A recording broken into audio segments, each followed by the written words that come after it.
Hello, this is Dan Nowman Niswander, and you're watching the Nowman Show.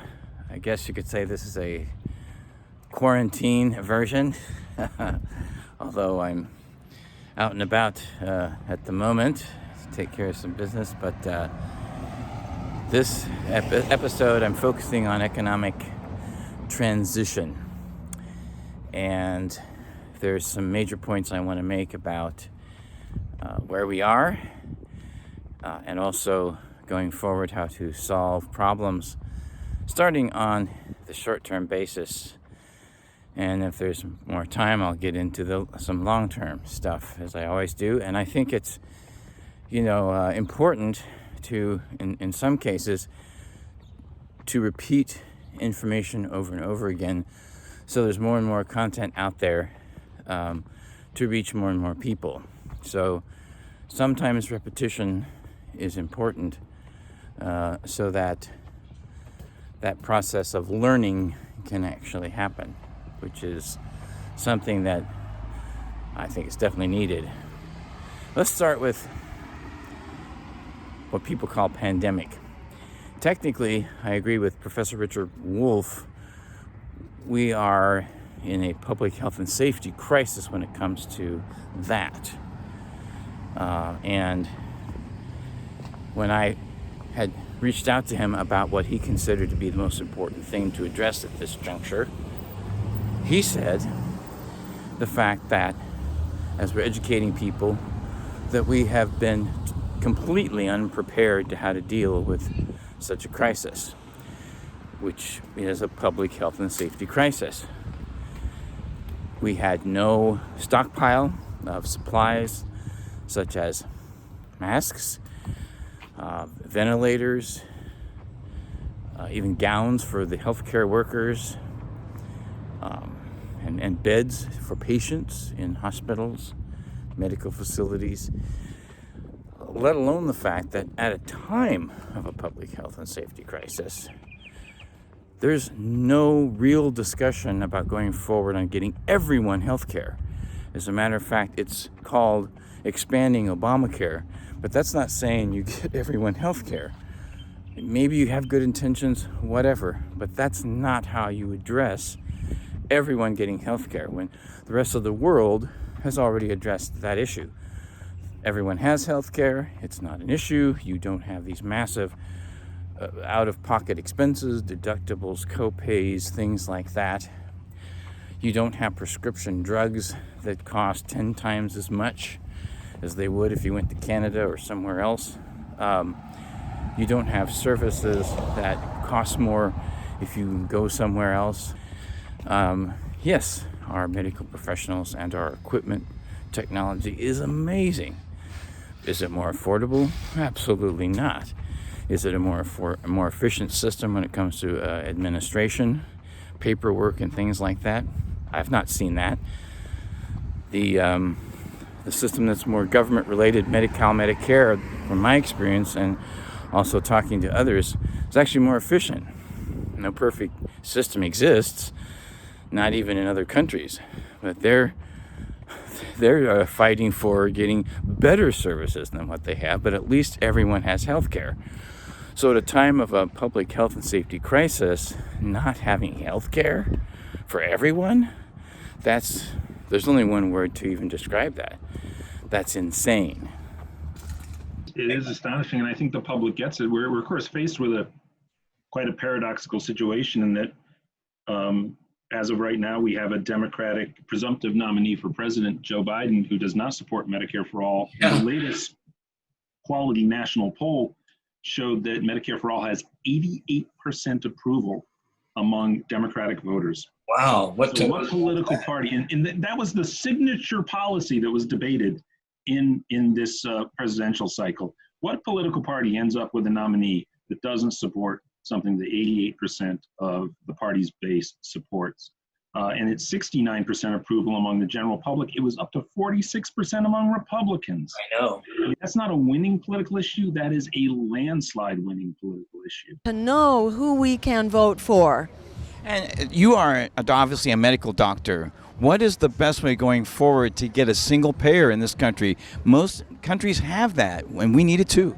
Exactly. We need it, and we can afford it, in fact, because it doesn't cost any more than what we are paying right now. It simply ensures that our healthcare dollars are paying for healthcare, not for health profiteering. We need a healthcare system that is established for people, not for making profits. We've known for some time about environmental crisis on the planet.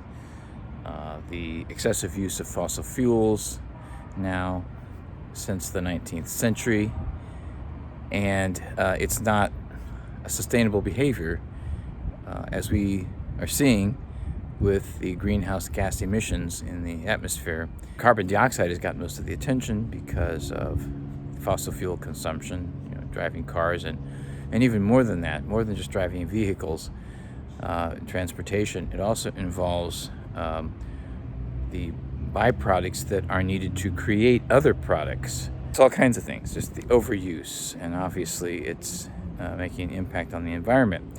We're seeing the melting ice and the rising sea levels and the increasing acidification in the oceans, etc. Many of you already know that, but the fact that we're really not aggressively doing anything, at least in the United States, to address that is another crisis. Now, going back to the Earth itself and biodiversity, you mentioned to me that we are in the middle of a mass extinction again. Can you explain what you meant by that? Yes. So biodiversity is something that I've started working on recently. Mm-hmm. And it's of great concern because biodiversity is being lost very quickly at the moment in our planet. And one of the things I mentioned to you was that we believe, or scientists believe, that Earth is undergoing its 6th mass extinction. So what does that mean? That means that we are losing biodiversity, we're losing flora and fauna at a rate that has not been seen since the dinosaurs were wiped out of this Earth. Oh, wow. 66 million years ago. I interviewed Howie Hawkins, who's running for president with the Green Party.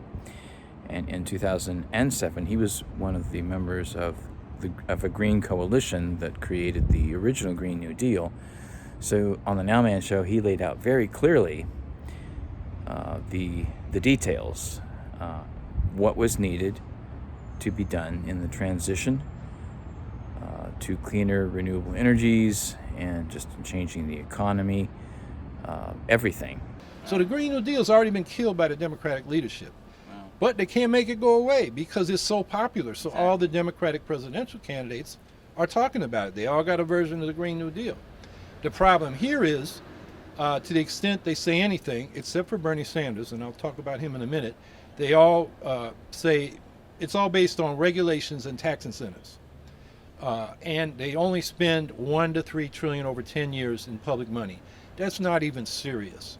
We have an eco-socialist Green New Deal budget that calls for 27 trillion over 10 years. And we can talk more about why that's necessary. Sanders is the exception in the Democrats. He comes out with 16.3 over 10 years.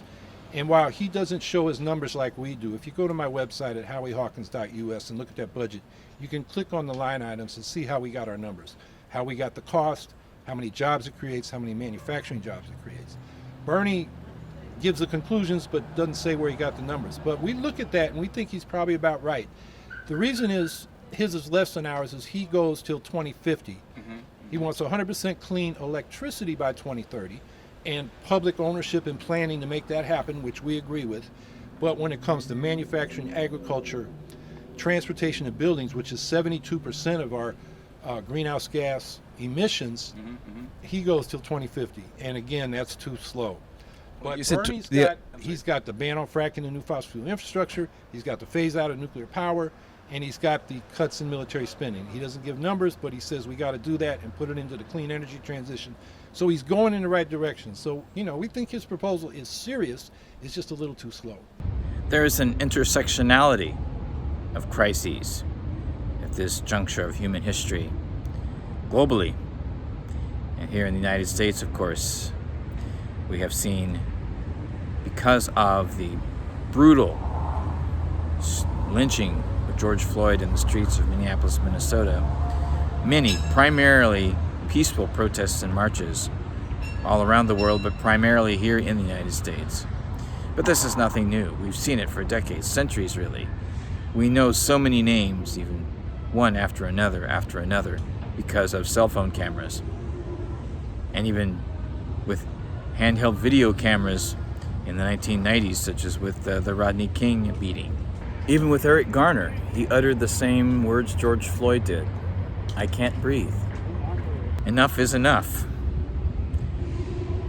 And Black Lives Matter has been doing a phenomenal job addressing the need once and for all to put an end to these racial injustices, brutal murders. Here is a clip with Patrice Cullors, the co-creator of Black Lives Matter,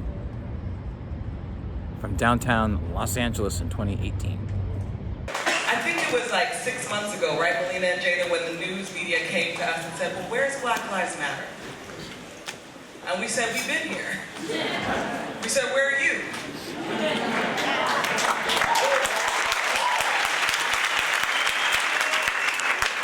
And us having to debate with media that Black Lives Matter had fallen off. That we weren't showing up for ourselves and the communities that are most brutalized by this country and by this government. And what we had to say to them is we are going to be here when Black Lives Matter is trendy, and we are going to be here when Black Lives Matter is not.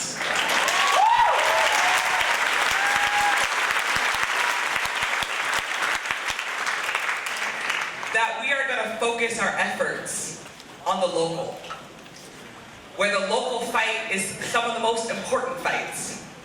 Where people like Jada Raspberry, who show up and survive 6 years of imprisonment, and comes out to the audience and says, join this movement, the movement that is about fighting for those most marginalized, not just in this country, but right here in Los Angeles County.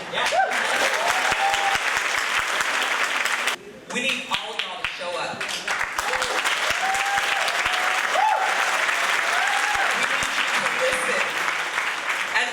To do the work.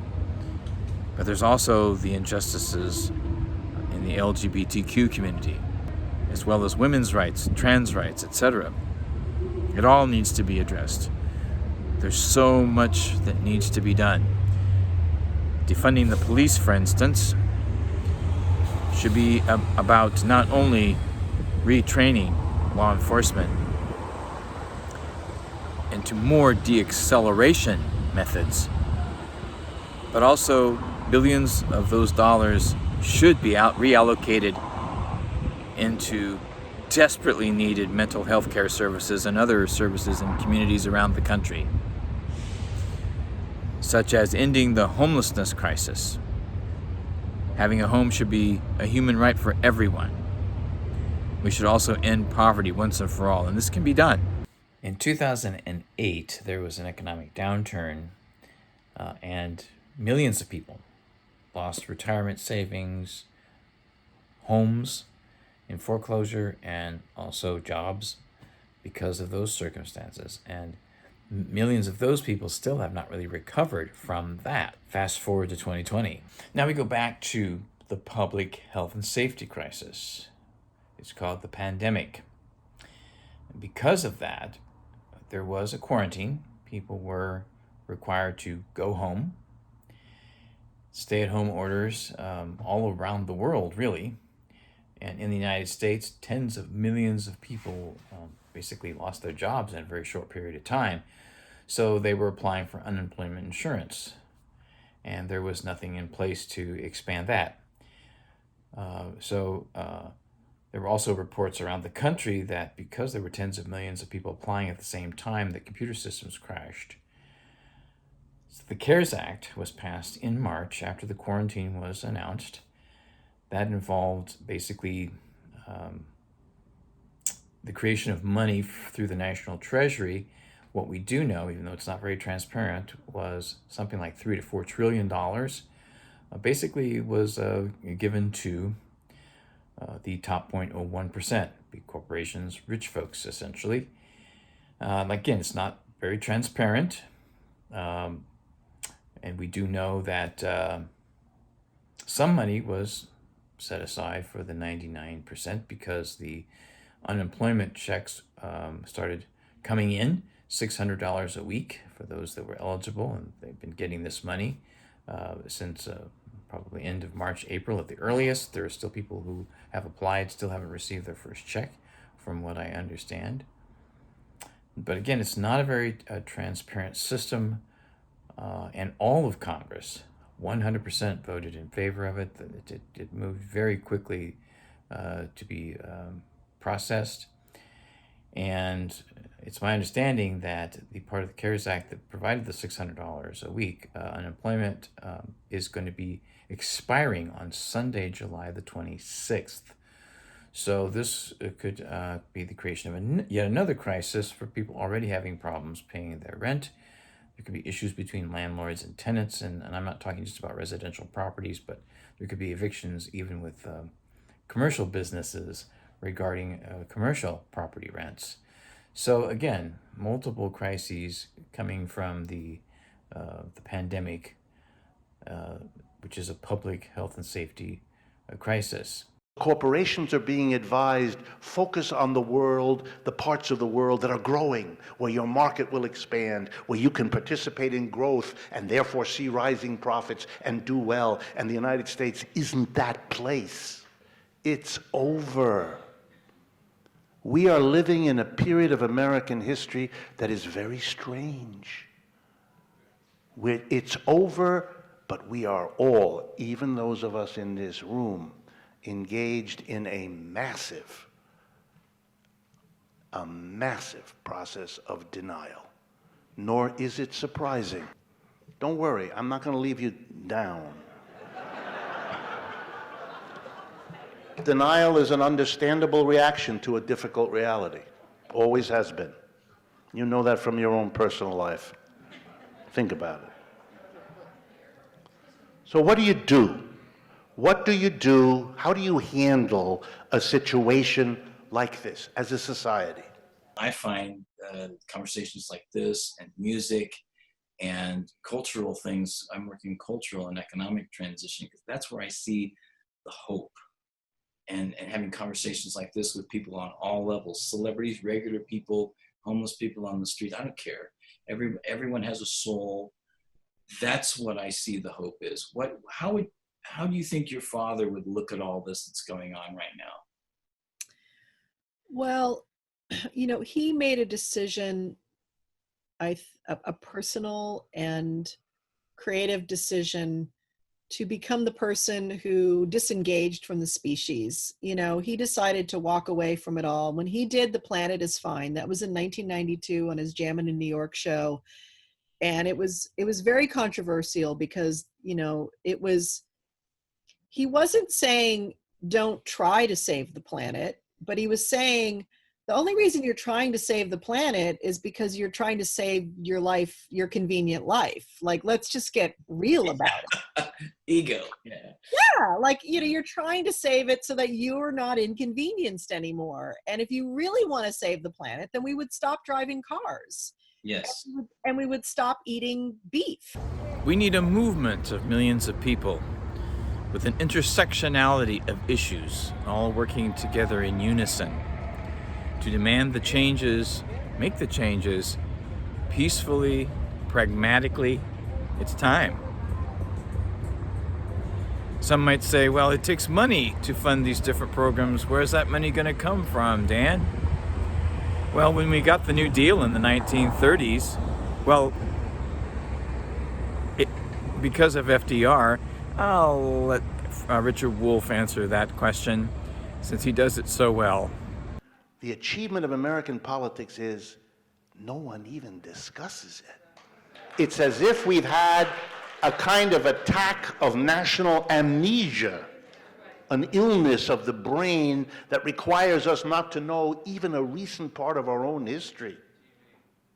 Well, you might be wondering, and you should, about where in the world Roosevelt got the money for Social Security, unemployment, and paying salaries to those millions of people he hired. And I'm going to tell you now, you're not going to believe it because you live in a different time, but I'm going to tell you, and I'm going to say it twice to help you believe it. He taxed corporations and the rich.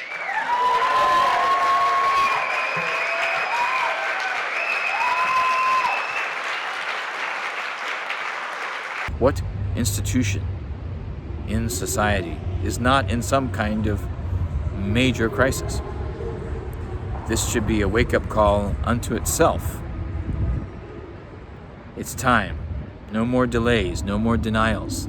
It's time to get busy. Everything's important. We have to think holistically about those challenges.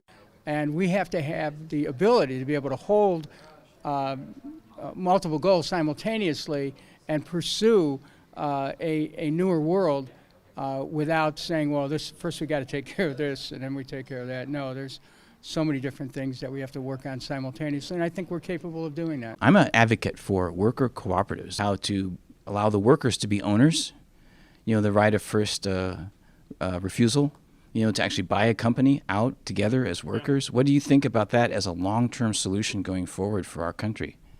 I think worker cooperatives are phenomenal, and the more of that sort of structure we have, the better off we'd be.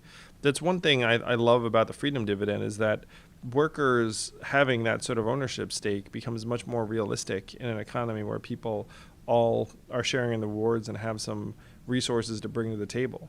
Where the worker subsistence model is just going to get more and more punishing. And so we have to make owners out of everyone of this society. If there were a movement in the United States, something like the CIO, the socialists, and the communists in the 30s, we could take major steps to democratize our enterprises. If the workers together decide whether a company leaves town, guess what? They're not going to leave. If you were afforded the opportunity to keep your job here in LA or to have one on the outskirts of Shanghai, my guess is, in most cases, you'd prefer to stay here. You want to deal with the problem of export of jobs, democratize the enterprise, like that. Here's another example. A toxic technology that makes more profits but really fouls the earth. If the company decides, the board of directors, they choose the profitability because that's their pressure. But if the workers themselves decide, would they be interested in more profits? Sure. But they'd also be worried about what they and their spouses and their children and their neighbors have to breathe or drink or eat. And you're going to see some ecological sensitivity of the sort we never see here. And here's the big one. What's the biggest source of income and wealth inequality in America? It's the distribution of profits. It's not the occasional athlete or actress who gets a wild salary. It's the way we distribute the surplus, the profits. In a modern corporation, remember I told you we'd come back to this. In a modern corporation, the board of directors decides how to distribute the surplus. And, surprise, surprise, they give a lot of it to themselves in sky-high executive salaries. Suppose a distribution of the surplus were decided democratically. You think the workers democratically would decide to give 4 or 5 individuals everything while everybody else has to borrow to put their kid through college? Unlikely. You want to do something about inequality? Let's not have the umpteenth war on poverty by the umpteenth president, none of which work. We're in the 50th anniversary of Lyndon Johnson's war on poverty, and we got precious little to show. You want to do something about inequality of income and wealth, then don't keep inventing laws and rules to redistribute the wealth and the income. Don't maldistribute it in the first place. Then you won't have to have a debate about which is the better way to redistribute. Don't do that. Don't allow it to be distributed that way in the first place. And a democratic distribution. And what am I asking for? All the workers together produce the profit by their efforts. Nothing would be more obvious than to let all of those who contributed to produce them decide what to do with them. Not only would it undo the inequality that tortures us as a nation, not only would it realize democracy, but it would mean we had finally outgrown and overcome the capitalist organization of enterprises that explains the rise, the decline, and the crisis of this system. We also have an educational crisis in this country. Not only the massive multi-trillion-dollar student loan debt, but the fact that many of our fellow citizens here in the United States are not really educated more completely about history and even current events and alternatives to different ways of looking at the world we live in, whether it's from a historical perspective or current events. There's much work to be done. We must understand the intersectionality of crises, the intersectionality of problems, to come up with an intersectionality of solutions simultaneously. We can do this. All of us have to be involved. No more excuses. There's something that each and every one of us can do. And of course, every day we can have a kind word and a compassionate action towards each other. If everyone would do this, we could change things for the better. It's really time for a radical paradigm shift. And it starts very fundamentally, very basically with you and I, all of us together, working together, helping each other, and understanding that we are a beautiful, diverse world. We should embrace the diversity and learn from it. This is Niswander, watching the Nowman Show, focusing on economic transition, but there is much, much more as we transition our society to the world that we really do deserve.